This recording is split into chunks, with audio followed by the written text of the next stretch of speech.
MP for North Wiltshire, James Gray, is on the line to us this morning, listening to that. What do you make of this scheme, James? Well, I think it's a tremendous scheme. I think Barnardos are doing great work, and £180,000 is a significant amount of money to invest in a really first-class scheme for young people who wouldn't otherwise get any kind of training at all. So I really take my hat off to Barnardos for a fantastic initiative. Of course, many people listening to that will be saying, but surely it's the government that should be funding things like this. Well, it's a bit of both, of course. I mean, we put an enormous amount of money into apprenticeships. We believe in apprenticeships, and there are going to be 250,000 more apprenticeships in the next 5 years than was previously planned. We're also doing a lot of other things for the so-called NEETs, the Not in Education, Employment and Training Young People. We've got a lot of money going into that, and the youth contract. And we're doing an enormous amount for this group of people. It's that gang of people, right about 18 to 25-year-olds. And I think it's really tragic. They're having a really bad time in the employment market at the moment. And the government's absolutely determined to do everything we can to get those people into training and into work. It appears it's very often charities that have to step in to bridge the gap, though, isn't it? Well, it's a little bit of both. I mean, I was looking at the apprenticeship figures, for example, for North Wiltshire, my own patch. Obviously, it's more than this for the whole of the county.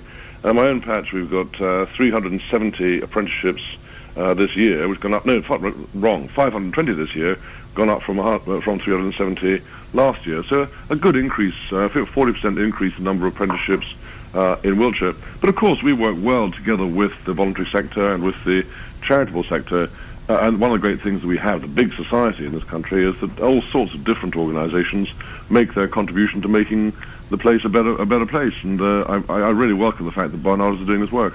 I wonder if it's also a clear sign that actually academic study does marginalise young people whose perhaps talents and gifts lie outside of that remit. Well, I think it's horse for courses. I think academic people should have the opportunity to every academic benefit they can get. But other people who are more practically based, or who are more business-based, or who are more interested in farming, or who are more interested in all the other things that we offer in this county, should have the opportunity to develop those skills too. It shouldn't just be a question of, are you an academic, otherwise you're on the scrap heap. I think apprenticeships and this kind of Barnardo scheme, or motor mechanic scheme, and all that kind of thing, just offers everybody in the county, no matter who you may be, an opportunity to get the training and skills you need for later life. So I think it's a tremendous scheme, and I really, really congratulate Barnardos in doing it. James, appreciate your time this morning. Thank you very much for being with us. MP for North Wiltshire, James